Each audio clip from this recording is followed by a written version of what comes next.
Cohen? Cohen, 88. Mr. Cohen's recognized for his amendment. Thank you, Mr. Chairman. I am offering the Cohen-Hahn amendment, which concerns safety and health, shrinking airline seats. And I'd like to have everybody pay attention as we play a short video to show where this issue has gotten to. If you'd roll the video, please. Behold the bounty of Earth. This is the cube of Rubik. This simple puzzle was actually considered unsolvable by the humans. Do they not have brains? Simple ones. Now, this was apparently a 21st century torture device. How long would they keep them strapped in there? Sometimes hours at a time. Pretty gruesome. That's enough. That is enough. It is a huge problem. The American public has found that that is a torture device. And when things get to be so much that it's humor in a $5 million Super Bowl ad, it has come to the position that Congress should act regardless of the strong interests that oppose this for financial reasons. This ad aired in the Super Bowl. It's funny, but this issue is not funny. People have gotten larger since seats were shrunk. Seats used to be 35 inches in width. They are now 31 inches in width on average. They used to be 18 inches in width, and they've gone down to 16 and a half. And there used to be a pitch of 35 inches before airline deregulation, and now it's just 31 inches. This affects safety and health, and people being able to get out of an airline safely with reduced seats and reduced pitch is a threat to the flying public. And we should be concerned not just with comfort, but particularly with safety and health, because there will be a crash and there will be people who will not be able to get out of an airplane because of this situation, and they'll have lungs filled with smoke, and they'll be dead. And then we'll do something about it. We should do something now. The average size of Americans has been growing. According to the Centers for Disease Control and Prevention, the average man in 1960 weighed 166 pounds, and the average woman 140. Now the average man is 196. That's up 30 pounds, and the average woman 166. That's up 26 pounds. And both men and women are now about an inch taller. Doctors warn of deep vein thrombosis, which can afflict passengers who don't have their legs, move their legs enough on longer flights. This amendment would direct the FAA to establish a minimum seat size for the safety and health of passengers.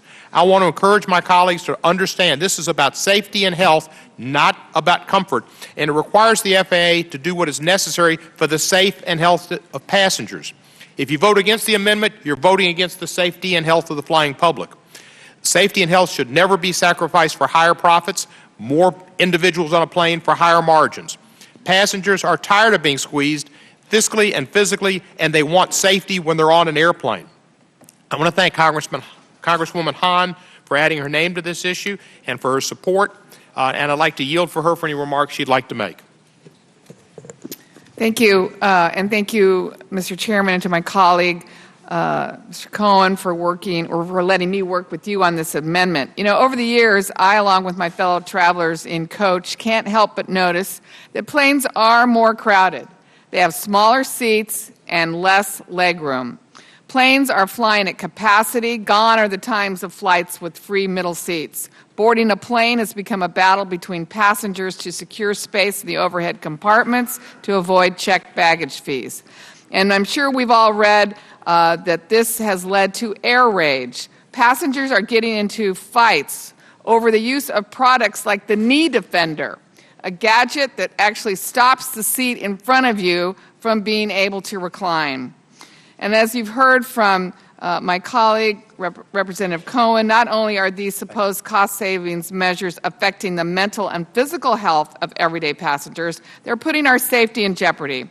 I think what we're proposing is very reasonable, that the FAA take both safety and comfort into account and establish minimum seat sizes and end the squeeze on passengers. Thank you. I yield back. Hear, hear. Well, gentleman's time has expired. I oppose this amendment, and I don't oppose it because I don't care about safety or I oppose safety. I oppose it, well, I understand the gentleman's position, but we already have a provision in the bill looking at evacuation standards for aircraft. The evacuation study will look at, or not current standards, allow passengers to safely evacuate and make necessary recommendations, which would be I'm sure, looking at the seats. It's not the role of the DOT to issue these regulations based on comfort, but it certainly is based on safety. That's why it's included in the bill. So I would urge all members to oppose the bill. Would the gentleman yield? Ms. Edwards first. I yield to Mr. Cohen. Thank you, Ms. Edwards. I appreciate that. This, Mr. Chairman, your provision doesn't specifically talk about pitch and seat width. It talks about evacuation. This amendment, which is only about safety and health, doesn't require the Department of Transportation to do anything that would reduce the seat size. It says they have to do a study on safety and health. And if the airlines, and I know they oppose it, but if the airlines are so sure their smaller seats are safe and not an impediment to safety and health, and even if the FAA might or might not agree, why are they worried about this amendment and opposing it? If the smaller seats are as safe as the airlines claim, then the FAA will simply establish a minimum size that all airlines meet. This can do no harm, it can only do good, and it can save people's lives. And the American public is fed up with it, and there's safety problems here and health problems here as well as comfort problems, and we have been squeezed long enough. Will the gentlelady yield? Ms. Edwards controls the time. Will the gentlelady yield? Mr. Davis is asking for time. No. I don't know. He may be. I think he is. The gentlelady has... I'll yield a minute to the gentleman. Thank you. How much do you estimate this study is going to cost? I think the amount of lives that it might save, it'll be dirt cheap and it'll be worth spending. It's about saving lives, and I don't know what you put the value of a life on. Well, I mean, I see we have some different size seats here in the House. Mr. Chairman has a larger seat. Do you think the House Administration Committee should study seat sizes here?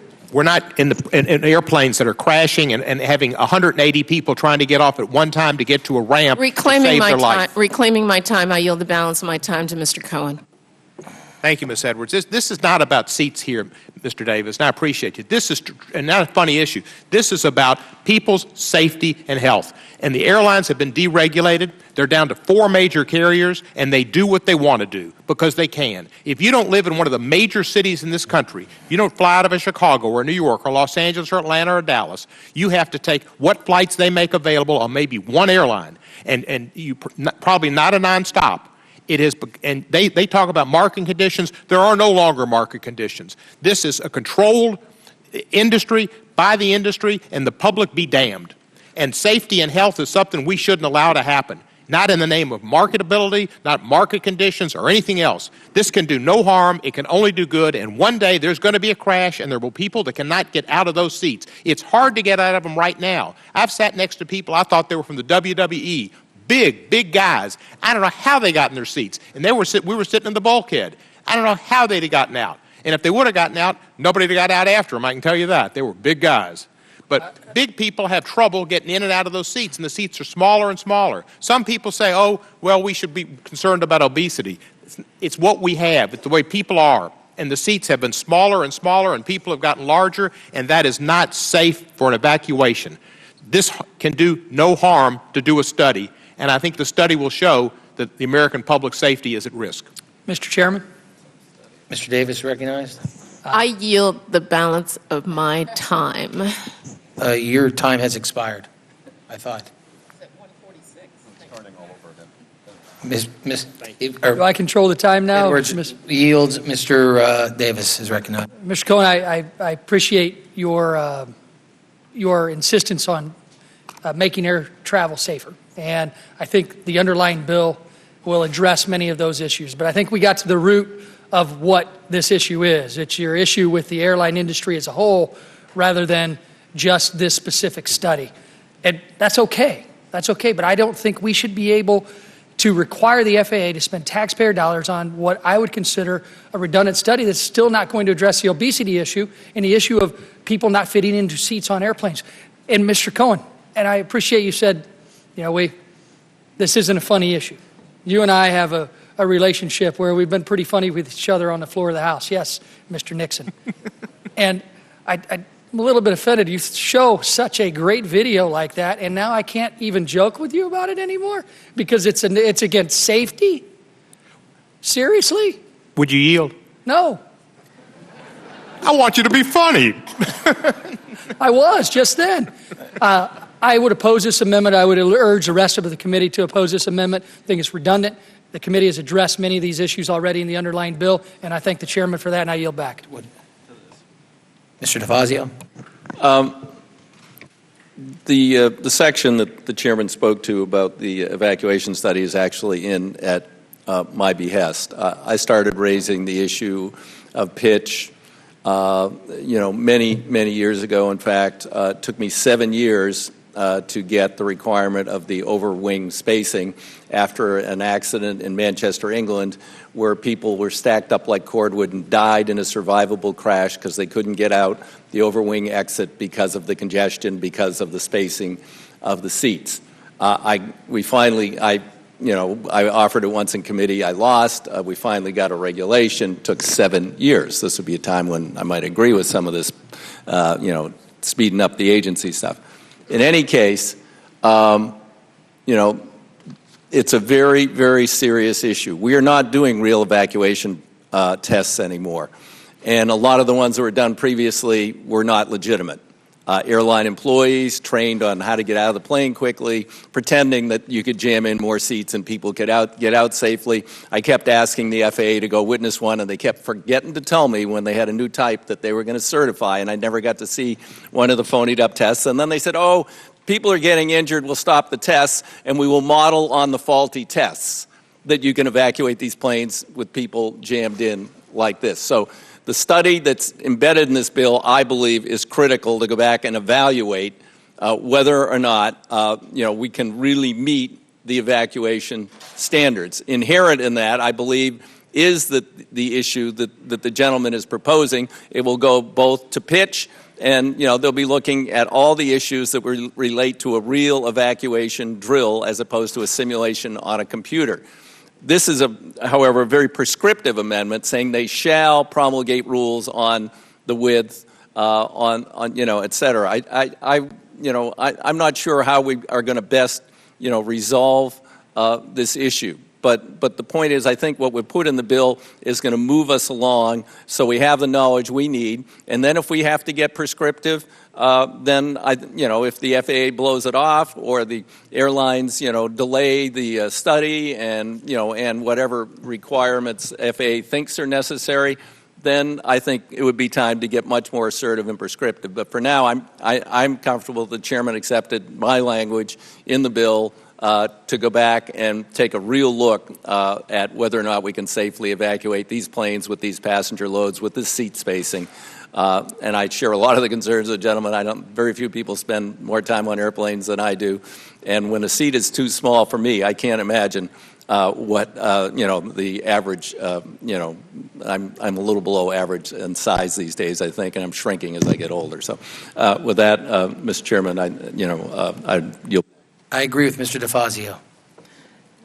Anybody else to be heard? Mr. Nolan. We're going to be here all night. You know that. We got 45 minutes. That's okay with me, but we're going to be here all night. I think this is pretty well summed up. But go ahead, Mr. Well, I would just add that while these are private airlines, they're very much involved in an important critical public service of which has become mass transit for this country. And I would only add that it's not only a health and safety issue. At some level, it's a comfort issue. I sat in a seat on my last flight with a big-shouldered guy, and for crying out loud, he had his knees up around his shoulders, and half of his body was in my seat, and it was just unbearably uncomfortable.